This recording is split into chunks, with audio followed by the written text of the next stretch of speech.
Okey, Assalamualaikum dan selamat pagi. Okey, hari ni kita nak sambung dengan masih lagi unit kesihatan. Okey, kita nak sambung tentang penyakit, pendidikan kesihatan. Okey, dalam bab penyakit, kamu perlu mengetahui maksud thalassemia. Okey, cikgu rasa kebanyakan kamu dah belajar sains dan kamu faham serba sedikit apa itu thalassemia. Okey, yang kedua, kamu perlu mengenal pasti tanda thalassemia. Dan yang ketiga, menjelaskan kesan thalassemia kepada diri, keluarga dan juga masyarakat. Dan yang kelima, menilai kepentingan pengesanan awal dan rawatan kepada pesakit thalassemia. Okey, untuk pengenalan tentang penyakit thalassemia, dia adalah penyakit genetik. Kalau kita sebut tentang penyakit genetik, dia adalah penyakit keturunan. Okey, yang diturunkan daripada satu generasi kepada generasi di bawahnya. Okey, yang mana ia melibatkan ketidaknormalan hemoglobin. Okey, iaitu anak mendapat gen thalassemia daripada ibu bapa. Okey, kalau ibu bapa tiada thalassemia, berkemungkinan dia dapat daripada datuk dia. Dia boleh skip generation. Okey, untuk hemoglobin, kalau kamu ingat lagi, hemoglobin dia terkandung dalam sel darah merah. Okey, kita ada sel darah merah, kita ada sel darah putih. Dalam sel darah merah, kita ada hemoglobin. Dan fungsi hemoglobin ni adalah untuk mengangkut gas oksigen ke seluruh badan. Okey, jadi sangatlah penting hemoglobin yang sihat. Okey, thalassemia dia bukan penyakit berjangkit. Dia adalah penyakit keturunan, tapi dia bukanlah penyakit berjangkit. Maksudnya, dia tak boleh dijangkiti sama ada melalui darah, udara dan air ataupun melalui sentuhan fizikal dan seksual. Jadi kalau kata adalah dalam kita punya adik-beradik ada thalassemia, jangan pula kamu takut-takut nak pergi sentuh dia ke, nak dekat-dekat dengan dia ke, sebab dia tidak berjangkit.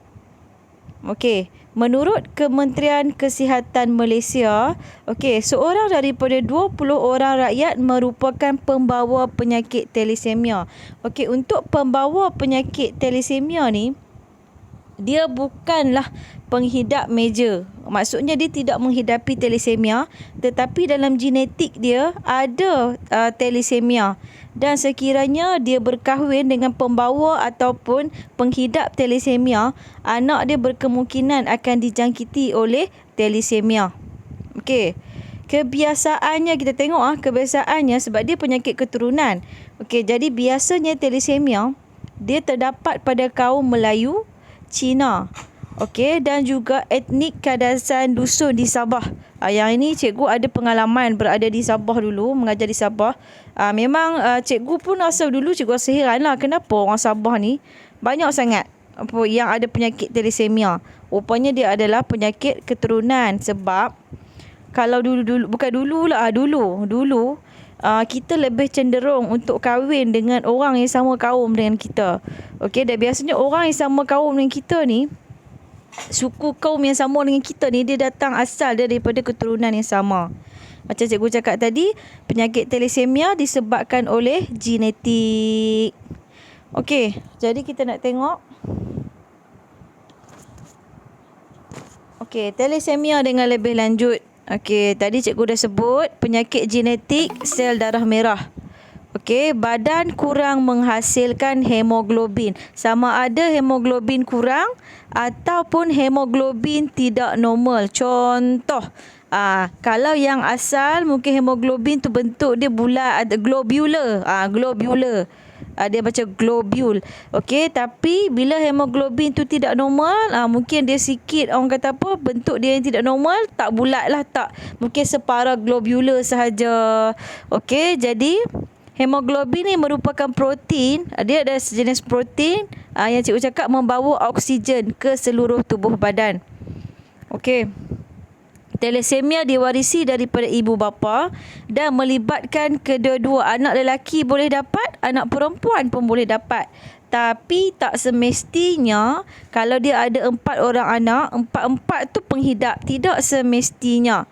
Sebab dia boleh jadi pembawa gen thalassemia yang kita panggil sebagai thalassemia minor, dan juga pesakit ataupun penghidap thalassemia iaitu kita panggil sebagai thalassemia major. Okey, thalassemia minor ni ibu bapa ada gen thalassemia, tetapi dia tidak menunjukkan sebarang tanda sebagai seorang pembawa yang boleh menurunkan gen thalassemia kepada anak. Kalau thalassemia major, okey, kedua-dua ibu bapa ada gen thalassemia sepenuhnya. Maksudnya ibu bapa dia adalah penghidap. Jadi kemungkinan melahirkan bayi yang berpenyakit thalassemia. Okey, kebiasaannya semasa lahir kita tak nampak apa-apa kepada pesakit tersebut, nampak normal. Okey, tetapi apabila berusia antara 3 hingga 18 bulan, barulah bayi tersebut menunjukkan tanda-tanda anemia, kekurangan sel darah merah. Okey, jenis-jenis thalassemia. Okey, jenis-jenis dia, okey, thalassemia minor boleh dikesan dengan ujian darah. Okey, kita boleh buat test darah dan tidak menampakkan tanda-tanda yang fizikal. Kita tak nampak dengan mata kasar. Okey, dia kena buat ujian darah baru kita boleh tahu sama ada dia tu ada thalassemia ataupun tidak. Okey, kalau thalassemia major pula, kita boleh kesan dia seawal 3 hingga 18 bulan semasa bayi. Okey, manakala pesakit thalassemia intermedia, di pertengahan, intermedia maksudnya pertengahan, menunjukkan tanda-tanda penyakit ketika usia lebih matang, iaitu remaja ke dewasa. Okey, jadi ada 3 jenis thalassemia di sini. Minor yang hanya boleh kita kesan dia melalui ujian darah. Kemudian thalassemia major, dia boleh menunjukkan simptom dia seawal 3 hingga 18 bulan.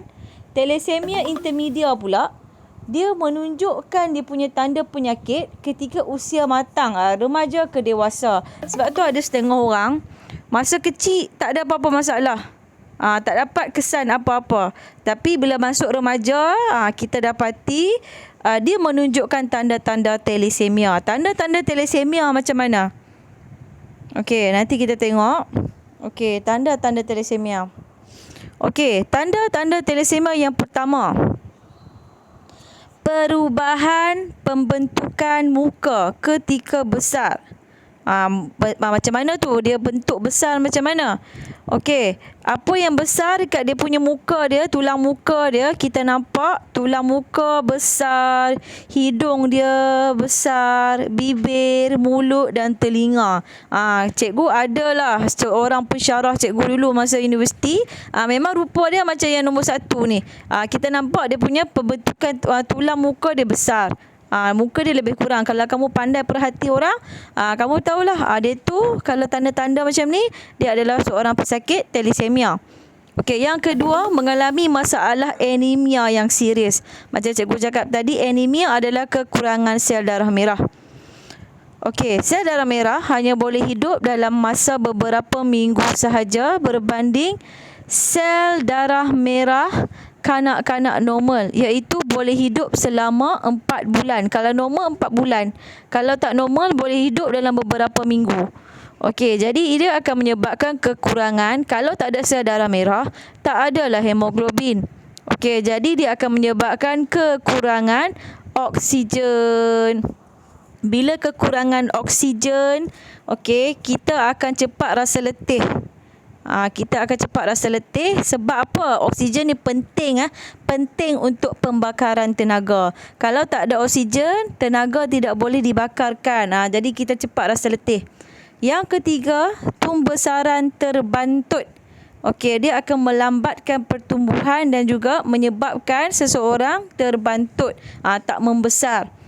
Okey, yang keempat, masalah kesihatan. Okey, kelihatan normal ketika lahir, berubah hingga 6 hingga 18 bulan, muka jadi pucat. Pucatlah sebab kurang oksigen, sentiasa lemah dan bertambah teruk. Kalau kata demam pun dia mengambil masa yang lama untuk baik. Okey, kalau kamu tengok dia nampak macam buat aktiviti yang sikit.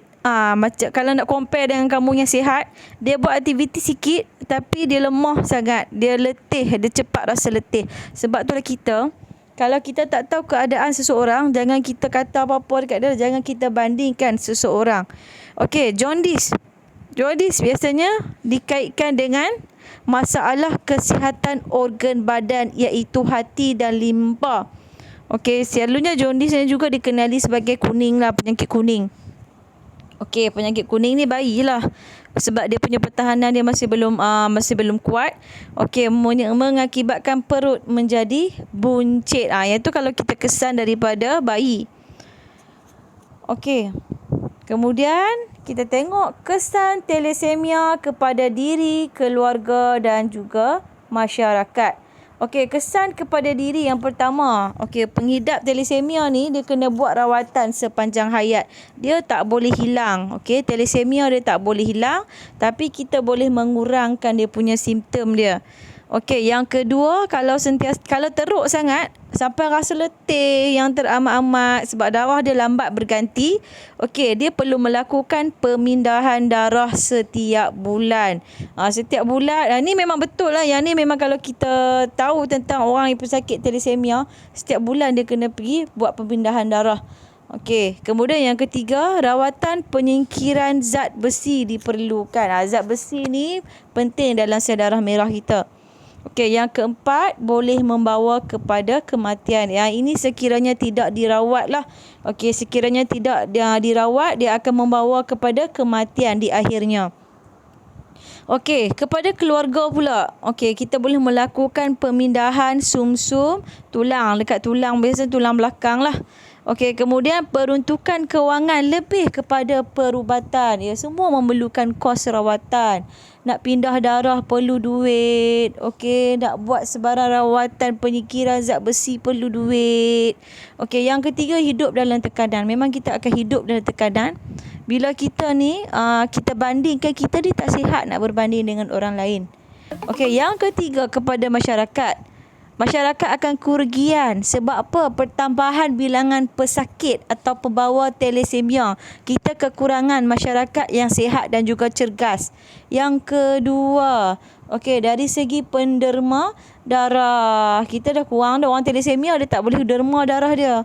Lepas tu pula kita memerlukan stok darah ataupun bank darah yang banyak untuk pesakit thalassemia sahaja. Bayangkan kita ada banyak penyakit yang kita memerlukan pendermaan darah.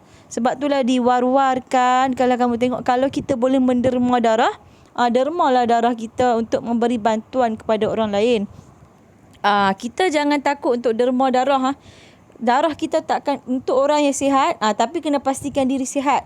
Untuk orang yang sihat, darah kita akan sentiasa berganti. Kita buang, kita derma darah yang lama, kita akan digantikan dengan darah yang lebih, darah yang barulah.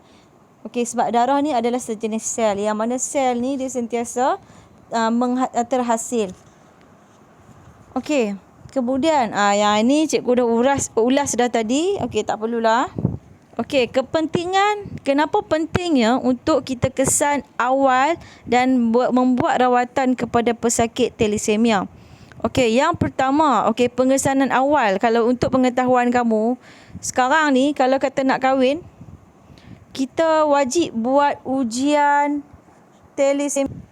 Okey, kalau nak kahwin, wajib buat ujian thalassemia. Cikgu rasa ujian thalassemia ni pun, kalau cikgu tak tahulah tahun 2-3 tahun sekarang ni macam mana, tapi kalau sebelum ni memang dekat sekolah kita ada buat ujian thalassemia. Okey, untuk mengesan awal lah. Okey, bila kita kesan awal, kita boleh bagi rawatan kepada pesakit thalassemia.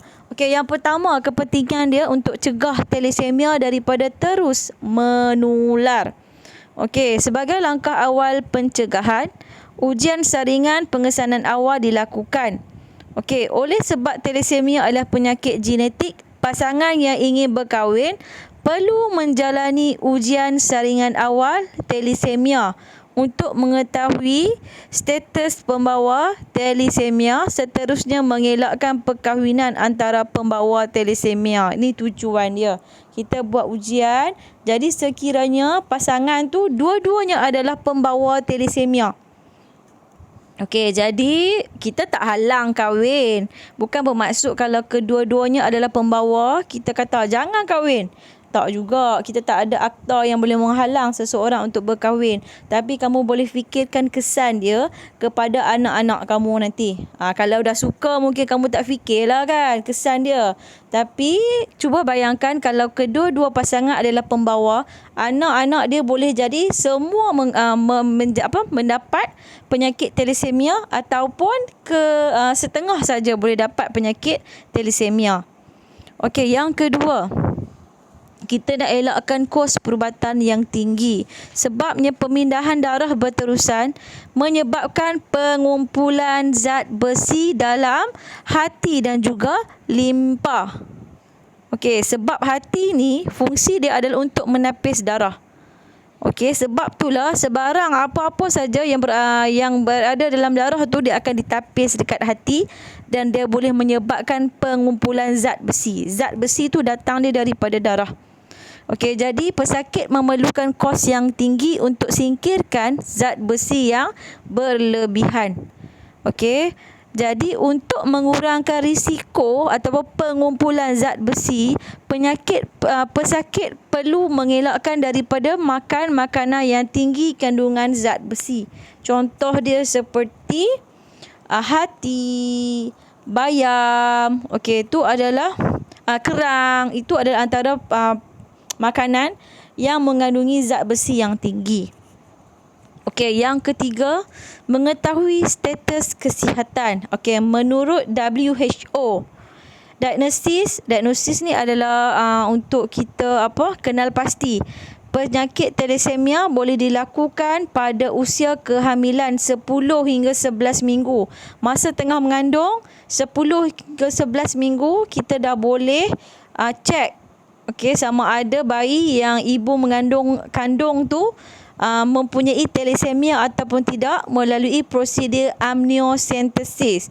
Okey, maksudnya kita boleh ambil sampel daripada air ketuban. Okey, untuk tengok sama ada bayi tersebut mempunyai talisemia. Okey, yang keempat, rawatan penyingkiran zat besi. Okey, rawatan dan juga kekerapan bergantung kepada tahap pengumpulan zat besi dalam darah. Kita kena cek darah lah, daripada darah kita boleh tahu sama ada zat besi banyak ataupun sedikit. Okey, rawatan ini adalah rawatan sementara dan bersifat rawatan sokongan. Rawatan penyembuhan yang sebenar perlu melalui pemindahan darah dan sum-sum tulang daripada penderma yang sesuai. Bukan semua orang boleh menderma sum-sum tulang. Biasanya daripada ahli kalangan keluarga. Sebab kalau sum-sum tulang tu tak sama, dia akan ditolak oleh antibodi badan kita. Okey, ni dia dah tulis. Antara makanan yang tinggi zat besi, organ dalaman haiwan seperti hati, ke kuning telur, ke kacang, kebanyakan sayur hijau yang berdaun, produk makanan yang diperkaya dengan zat besi. Okey. Jadi itu sahaja untuk hari ini. Okey, cikgu harap kamu semua boleh faham. Okey. Itu saja. Terima kasih.